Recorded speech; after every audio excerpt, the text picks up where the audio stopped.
Hello everyone. पिछली class में हमने नकारात्मक उदारवाद यानी परंपरागत उदारवाद या हम उसको शास्त्रीय उदारवाद भी कह सकते हैं, उसके मूल तत्वों के बारे में चर्चा की थी। आज हम इस क्लास में सकारात्मक उदारवाद या आधुनिक उदारवाद या कल्याणकारी राज्य के बारे में अध्ययन करने जा रहे हैं। आधुनिक उदारवाद के ये तीनों ही नामों से जाना जाता है। तो ये पहले नकारात्मक उदारवाद था, अब हम सकारात्मक उदारवाद पढ़ेंगे। तो ये नकारात्मक उदारवाद सकारात्मक उदारवाद में क्यों बदला, उदारवाद को अपने स्वरूप को बदलने की आवश्यकता क्यों महसूस हुई, इसके बारे में पहले अपन चर्चा करेंगे। तो इसके लिए हमें नकारात्मक उदारवाद की कुछ कमियों की ओर ध्यान देना होगा, जिसके कारण उदारवादियों ने अपने विचारों में संशोधन कर लिया और नकारात्मक की जगह वे सकारात्मक उदारवादी हो गए।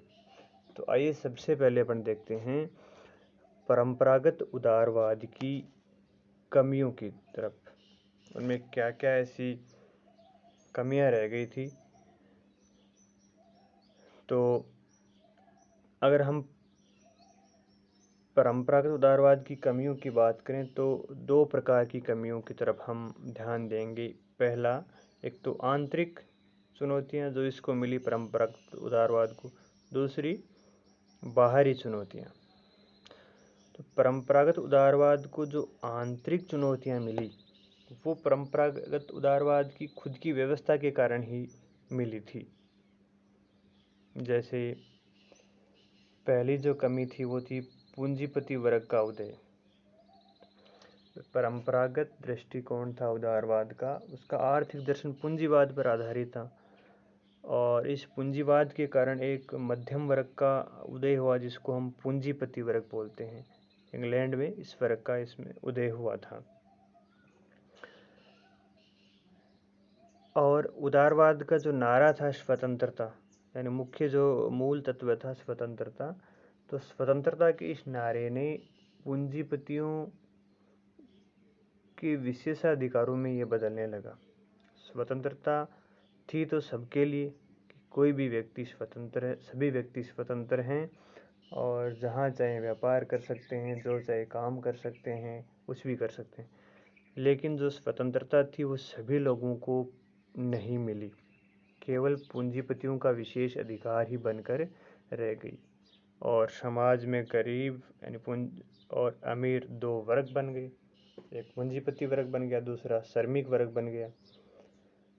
तो उदारवाद ने जो हमें स्वतंत्रता दी थी उसके कारण गरीब ही पैदा हुए, समाज में बहुत ज़्यादा विषमता पैदा हो गई। पूंजीवादी जो अर्थव्यवस्था थी उसने मजदूर और दास पैदा कर दिए, समाज में विभाजन हो गया, समाज में गरीबी, अशिक्षा, भूखमरी और श्रमिकों की स्थिति बहुत ही निर्दयी हो गई थी और बच्चों और स्त्रियों की स्थिति भी बहुत ज़्यादा खराब हो गई थी।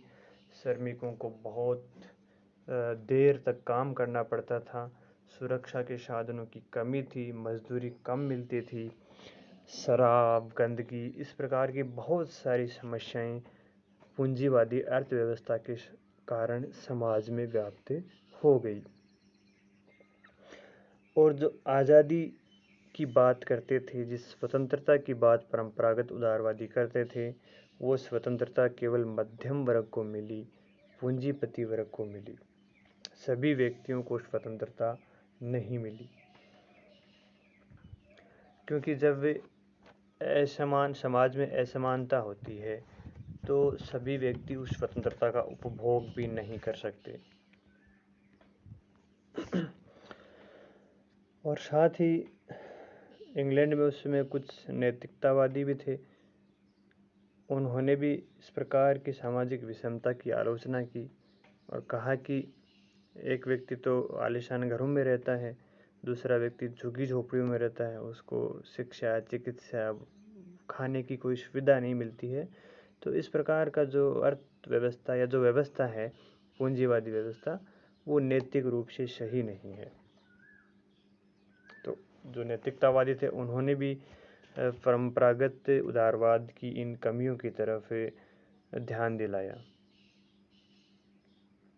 और दूसरी चुनौती परंपरागत उदारवाद को मिली थी, वो थी बाहर से चुनौती। ये तो परंपरागत उदारवाद की खुद की व्यवस्था की खामी थी। दूसरी चुनौती बाहर से मिली। वो कहाँ से मिली? सोवियत संघ से। क्योंकि 1917 में साम्यवादी क्रांति हुई थी और सोवियत संघ ने बाजारवाद का उल्टा मॉडल अपनाया था। उन्होंने हस्तक्षेपवादी राज्य का मॉडल अपनाया था, जो लोगों को निःशुल्क भोजन, काम, शिक्षा, स्वास्थ्य, इस प्रकार की सुविधाएं देता था।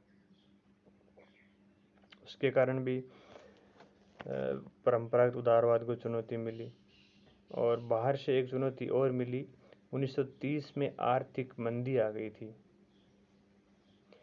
तो इस आर्थिक मंदी का शिकार जो पूंजीवादी अर्थव्यवस्था के देश थे वो बने, जैसे अमेरिका, यूरोप महाद्वीप के देश। जबकि जिन देशों ने बाजारवादी अर्थव्यवस्था अपनाई थी, पूंजीवादी अर्थव्यवस्था अपनाई थी, उनमें भयंकर आर्थिक मंदी आ गई थी। और पूर्व सोवियत संघ ने जो मॉडल अपनाया था विकास का, उसके कारण उनकी अर्थव्यवस्था वृद्धि कर रही थी। तो इसके कारण भी परंपरागत उदारवाद को चुनौती मिली थी। तो इस प्रकार हम कह सकते हैं कि परंपरागत उदारवाद को कुछ आंतरिक चुनौतियों का सामना करना पड़ा और कुछ बाहरी चुनौतियों का सामना करना पड़ा। बाहरी चुनौतियां आपको पता ही है, सोवियत संघ की तरफ से मिली थी और आर्थिक मंदी के कारण उनके सामने संकट आ गया था और उनकी अर्थव्यवस्थाएं भरभरा कर टूट गई थी। तो इसलिए उदारवाद संकटकालीन अवस्था में फंस गया था। तो उदारवाद को अपना महत्व कायम रखने के लिए इसमें संशोधन करने की आवश्यकता पड़ी और उदारवाद ने अपने आप में संशोधन कर लिया, जिसको हम सकारात्मक उदारवाद कहते हैं, जो उदारवाद का दूसरा चरण माना जाता है, जिसको हम कल्याणकारी राज्य भी कह सकते हैं या संशोधनात्मक उदारवाद भी कह सकते हैं या आधुनिक उदारवाद के नाम से भी जाना जाता है। तो आइए देखते हैं उदारवाद में जो संशोधन हुआ वो किन किन बातों में हुआ। पहला जो संशोधन किया आधुनिक उदारवादियों ने, वो किया राज्य में संशोधन। पहले परंपरागत उदारवाद में न पुलिस राज्य की भूमिका थी। राज्य पुलिस राज्य कहलाता था, नाइट वॉचमैन राज्य भी उसको हम कहते थे। लेकिन आधुनिक उदारवादियों ने उसमें संशोधन करके कल्याणकारी राज्य की अवधारणा दी। तो पहला जो संशोधन किया उदारवादियों ने वो था कल्याणकारी राज्य की अवधारणा का उदय। कल्याणकारी राज्य का क्या अर्थ होता है? कल्याणकारी राज्य का अर्थ होता है कि जो राज्य हमें शिक्षा, स्वास्थ्य, मुफ्त में भोजन, आधारभूत ढांचा, बिजली, पानी, सड़क, इस प्रकार की सुविधाएं उपलब्ध कराए और लोगों के व्यक्तिगत विकास के लिए अधिक से अधिक अवसर उपलब्ध कराए, उस राज्य को हम कल्याणकारी राज्य बोलते हैं। लोगों के सामाजिक, सांस्कृतिक, आर्थिक और राजनीतिक दायित्वों की पूर्ति के लिए राज्य के द्वारा सकारात्मक भूमिका निभाई जाती है। राज्य जनता के लिए बहुत सारे काम करता है, उसको हम कल्याणकारी राज्य बोलते हैं। या इसको हम यानी राज्य व्यक्ति के लिए जन्म से लेकर मृत्यु तक सहायता करता है, उसको बोलते हैं कल्याणकारी राज्य या उसको हम सकारात्मक राज्य या सर्विस स्टेट भी बोल सकते हैं। तो परंपरागत उदारवाद में जो राज्य आवश्यक बुराई था, यहाँ राज्य का स्वरूप आवश्यक अच्छाई हो गया। यानी उस राज्य को, कल्याणकारी राज्य को हम क्रेडल टू डेथ स्टेट भी कहते हैं। यानी जन्म से लेकर मृत्यु तक लोगों की सहायता जो करता है वो कल्याणकारी राज्य होता है। इसको हम नैनी स्टेट भी बोलते हैं। यानी जो दाई की तरह कार्य करता है, दाई की तरह हमें पालता है, हमें हॉस्पिटल उपलब्ध करवाता है, स्कूल उपलब्ध करवाता है, विश्वविद्यालय उपलब्ध करवाता है, मुफ्त में भोजन देता है, मुफ्त में छात्रवृत्ति देता है, कपड़े देता है। इस प्रकार की जो सुविधाएं उपलब्ध कराता है वो राज्य कल्याणकारी राज्य होता है। और जो राज्य होता है वो संकट के समय भी लोगों का साथ नहीं छोड़ता है। जैसे अभी वैश्विक संकट आ रहा है, कोविड की महामारी, तो निजी क्षेत्र ने तो लोगों को कह दिया कि भाई आप अपना रोजगार ढूंढिए। उन्होंने कर्मचारियों की छटनी कर दी, लेकिन राज्य ने किसी भी कर्मचारी को संकट के काल में भी नौकरी से नहीं निकाला। इसका मतलब जो कल्याणकारी राज्य होता है लोगों का साथ नहीं छोड़ता है। और कल्याणकारी राज्य का मतलब राज्य के कार्यों का दायरा बढ़ना। जैसे राज्य के दो प्रकार के कार्य होते हैं, एक अनिवार्य कार्य, दूसरे ऐच्छिक कार्य। अनिवार्य कार्य तो जो नकारात्मक राज्य करता है, जैसे पुलिस और सेना के कार्य, शांति व्यवस्था बनाए रखना, बाहरी शत्रुओं से सुरक्षा करना और समझौते की स्वतंत्रता को बनाए रखना। और जो ऐच्छिक कार्य वो होते हैं शिक्षा, आवास, रोजगार देना, स्वास्थ्य की सुविधा उपलब्ध कराना, ये सकारात्मक कार्य हैं। तो कल्याणकारी राज्य अनिवार्य कार्य भी करता है और ऐच्छिक कार्य भी करता है। यानी नकारात्मक कार्य तो करता ही करता है, साथ में सकारात्मक कार्य भी करता है, जिसके कारण राज्य का दायरा बढ़ जाता है। तो सकारात्मक उदारवाद राज्य को आवश्यक अच्छाई मानते हैं। दूसरा जो संशोधन किया गया सकारात्मक उदारवादियों के द्वारा वो है बाजारवाद, पूंजीवाद में उनके द्वारा सुधार किया गया, उसमें संशोधन किया गया। सकारात्मक उदारवादियों ने बाजारवादी और पूंजीवादी अर्थव्यवस्था में भी सुधार किया। और सुधार करने वाले जो विचारक थे वो तो कीन्स ने कहा कि भाई बाजारवाद में जब भी मंदी आती है या जब भी समस्या आती है तो पूंजीवादी विचार क्या करेंगे, पूंजीवादी अर्थव्यवस्था वाले देश क्या करेंगे, वे उत्पादन को घटा देंगे। क्योंकि जब मंदी आती है तो वस्तुएं तो होती हैं, खरीदार नहीं होता है, तो वो श्रमिकों की छटनी करेंगे फिर। और जब श्रमिकों की छटनी करते हैं तो बाजार में बिल्कुल खरीदार कम हो जाएंगे और संकट और बढ़ जाता है। जबकि सकारात्मक उदारवादियों ने, कीन्स ने इसका उल्टा कहा कि जब मंदी होती है, जब बाजार में मांग कम होती है तो राज्य को लोगों को पैसे देने चाहिए, उनको रोजगार देना चाहिए और राज्य को अर्थव्यवस्था में पैसा लगाना चाहिए, जिसको कीन्स ने प्राइम पंपिंग कहा। और कीन्स ने ही इसका सैद्धांतिक आधार रखा था। तो कीन्स ने कहा कि जब मंदी आती है तो राज्य को ज़्यादा पैसे अर्थव्यवस्था में लगाने चाहिए, आधारभूत ढांचे का विकास करना चाहिए ताकि ज़्यादा से ज़्यादा लोगों को रोजगार मिले।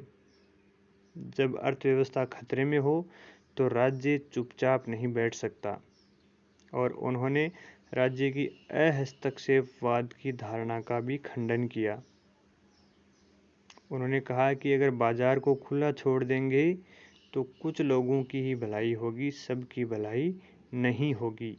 अतः उन्होंने कहा कि राज्य को अर्थव्यवस्था पर नियंत्रण करना चाहिए, कल्याणकारी कार्य तो करना ही करना चाहिए, साथ में राज्य पर राज्य द्वारा अर्थव्यवस्था पर नियंत्रण भी करना चाहिए। जबकि परंपरागत उदारवादी क्या कहते थे कि वो लेसेज फेयर का सिद्धांत देते थे, यानी हस्तक्षेपवादी राज्य की बात करते थे। उनका कहना था कि अर्थव्यवस्था में राज्य का नियंत्रण होना ही नहीं चाहिए। जबकि सकारात्मक उदारवादियों ने कहा कि भाई अर्थव्यवस्था पर राज्य का नियंत्रण होना चाहिए। तो इस प्रकार सकारात्मक उदारवादियों ने बाजारवादी और पूंजीवादी जो अर्थव्यवस्था थी उसमें भी सुधार किया और राज्य के द्वारा अर्थव्यवस्था पर नियंत्रण की बात की।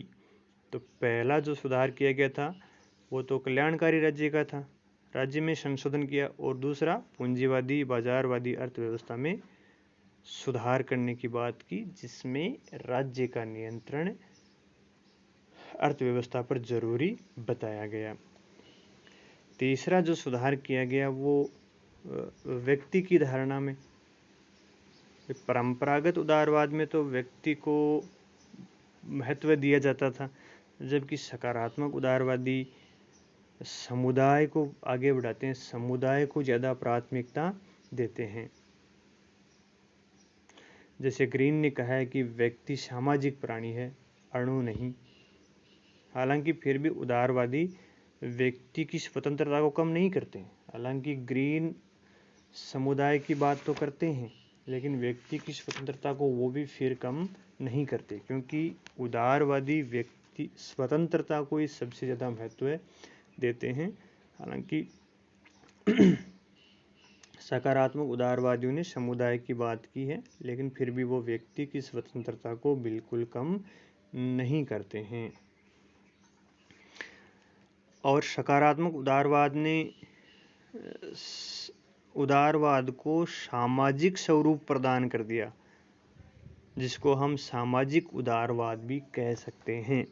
और सामाजिक उदारवाद की धारणा L.T. होबहाउस ने दी थी, और ग्रीन ने भी समुदाय की प्राथमिकता देकर, व्यक्ति की बजाय समुदाय को प्राथमिकता देकर, उदारवाद को किसी वर्ग विशेष की जगह है संपूर्ण समाज का दर्शन बना दिया। क्योंकि पहले तो उदारवाद केवल मध्यम वर्ग की विचारधारा मानी जाती थी, लेकिन उदारवाद ने कहा कि समुदाय की भी प्राथमिकता होती है, समुदाय का भी महत्व होता है। तो उन्होंने उदारवाद को संपूर्ण समाज का दर्शन बना दिया। और सकारात्मक उदारवादियों ने कहा कि भाई उदारवाद अब सभी की भलाई के लिए कार्य करेगा, न केवल व्यक्ति के लिए। क्योंकि परंपरागत उदारवाद तो व्यक्ति की भलाई के लिए कार्य करता था, और उनका कहना था कि अगर व्यक्ति की भलाई हो जाएगी तो समाज की भलाई भी हो जाएगी। लेकिन सकारात्मक उदारवादियों ने कहा कि राज्य को समाज की भलाई के लिए ही कार्य करना चाहिए।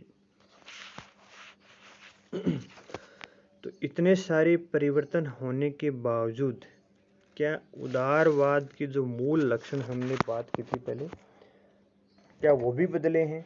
तो इसका जवाब है नहीं। उदारवाद के जो मूल तत्व हैं वो कभी नहीं बदलते हैं, चाहे उदारवाद का कोई सा ही स्वरूप हमारे सामने आए, जैसे संविधानवाद, स्वतंत्रता, पूंजीवाद, बाजारवाद, अर्थव्यवस्था। हालांकि इसमें सुधार जरूर किए, लेकिन बदला नहीं। सहिष्णुता, व्यक्ति तार्किक होता है, ये कुछ उदारवाद के मूल तत्व हैं जो सकारात्मक उदारवादियों ने भी इनको नहीं बदला, इनको नहीं छेड़ा है उन्होंने। तो इस प्रकार नकारात्मक उदारवाद की जगह सकारात्मक उदारवाद का स्वरूप हमारे सामने आया।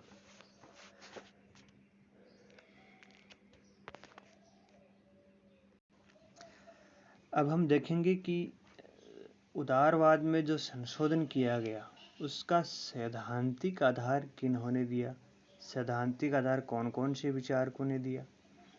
तो उदारवाद में संशोधन का सैद्धांतिक आधार हमें J.S. मील और T.H.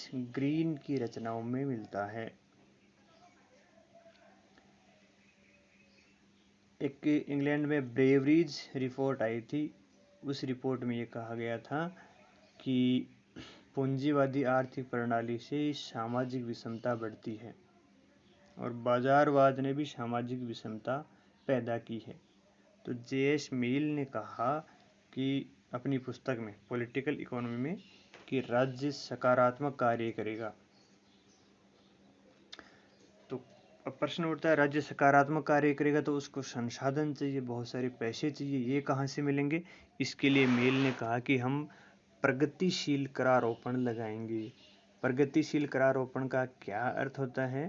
प्रगतिशील करारोपण का अर्थ है कि भाई जो व्यक्ति ज़्यादा पैसा कमाता है उसको ज़्यादा टैक्स देना पड़ेगा, जो कम कमाता है उसको कम टैक्स लगाएंगे।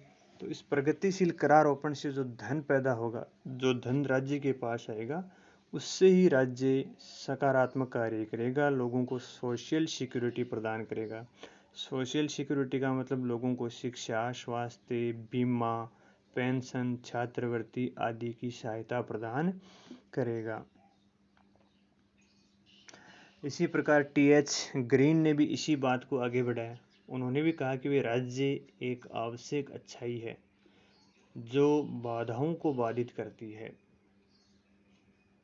अब बाधाओं को बाधित करने का क्या अर्थ है कि व्यक्ति के आगे बढ़ने के, जीवन में अपना विकास करने के लिए जो बाधाएं आती हैं उनको राज्य दूर करने का काम करेगा। अब बाधाएं कौन सी आती हैं? जैसे अज्ञानता, गरीबी, निरक्षरता, नशाखोरी, शराब, ये सभी व्यक्ति के जीवन के आगे बढ़ने में बाधाएं होती हैं। तो ग्रीन कहता है कि इन बाधाओं को राज्य के द्वारा दूर करनी चाहिए, राज्य के द्वारा ऐसी परिस्थितियां उपलब्ध करानी चाहिए जिससे लोग अपना व्यक्तित्व का विकास कर सकें। अब बाधाओं को बाधित करने का मतलब नैतिक जीवन में आगे बढ़ाएगा राज्य। अब लेकिन नैतिकता तो आंतरिक वस्तु होती है, अंतरात्मा की वस्तु होती है। राज्य नैतिक किसी को नहीं बना सकता। इसलिए ग्रीन ने कहा कि राज्य आंतरिक परिवर्तन तो नहीं करेगा, लेकिन लोगों को ऐसी सुविधाएं प्रदान कर देगा जिससे व्यक्ति बहुत अच्छा बन जाएगा। तो इस प्रकार उदारवाद में संशोधन का जो सैद्धांतिक आधार था वो टी.एच. ग्रीन और जे.एस. मिल ने हमारे सामने रखा था। फिर हम देखते हैं कि जो कल्याणकारी राज्य का व्यवहारिक प्रयोग हुआ वो कहाँ हुआ।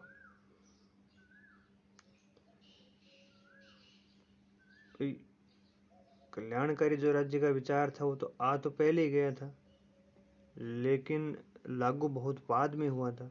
1945 के बाद में ये लागू हुआ था। तो कल्याणकारी राज्य का जो प्रयोग लागू हुआ था उसका पहला प्रयोग ब्रिटेन में लागू हुआ था और दूसरा प्रयोग संयुक्त राज्य अमेरिका में लागू हुआ था। ब्रिटेन में इसको लागू करने के दो तरीके अपनाए गए थे, दो मॉडल थे। पहला, राज्य का महत्वपूर्ण उद्योगों पर नियंत्रण, और दूसरा प्रगतिशील टैक्स। राज्य का महत्वपूर्ण उद्योगों पर नियंत्रण का क्या अर्थ है कि जो महत्वपूर्ण उद्योग हैं जैसे रेल, जो बड़े उद्योग हैं, बड़े भारी उद्योग हैं, उन पर राज्य का नियंत्रण रहेगा, जिससे राज्य को कुछ संसाधन मिल जाएंगे ताकि बाजारवाद को सीमित किया जा सके और लोगों की भलाई के लिए राज्य कुछ कार्य कर सके। और प्रगतिशील टैक्स दूसरा, प्रगतिशील टैक्स का मतलब वही है कि ज़्यादा जो व्यक्ति ज़्यादा अर्जित करता है संपत्ति उस पर ज़्यादा टैक्स लगेगा, जो कम करता है उसके ऊपर कम टैक्स लगेगा। दूसरा जो प्रयोग लागू हुआ था वो हुआ था संयुक्त राज्य अमेरिका में। संयुक्त राज्य अमेरिका में सोशल सर्विस के लिए बहुत सारी स्कीम लागू की गई थी, जैसे great deal, new deal, social security, Obama care. Obama care तो शिक्षा और स्वास्थ्य से संबंधित है। तो अमेरिका में केवल एक ही मॉडल अपनाया गया था। अमेरिका में भी विषमता कम थी, ब्रिटेन में तो विषमता ज़्यादा थी, अमेरिका में आर्थिक विषमता थोड़ी कम थी। तो वहाँ एक मॉडल अपनाया गया था, वहाँ प्रगतिशील करारोपण का तरीका ही अपनाया गया था। किस चीज़ के लिए? कल्याणकारी राज्य अपनाने के लिए। तो वहाँ पे कल्याणकारी राज्य बाजारवाद के साथ भी चल रहा था और वहाँ संसाधन जुटाने के लिए प्रगतिशील टैक्स की बात की गई ताकि जो पैसा आएगा उससे लोगों की भलाई के लिए काम कर सकेंगे। हाँ, अमेरिका में हमेशा ही पूंजीवादी अर्थव्यवस्था ही चली, उद्योगों पर राज्य ने कभी भी नियंत्रण नहीं किया। तो वहाँ बाजारवाद के साथ साथ कल्याणकारी राज्य की अवधारणा काम कर रही थी।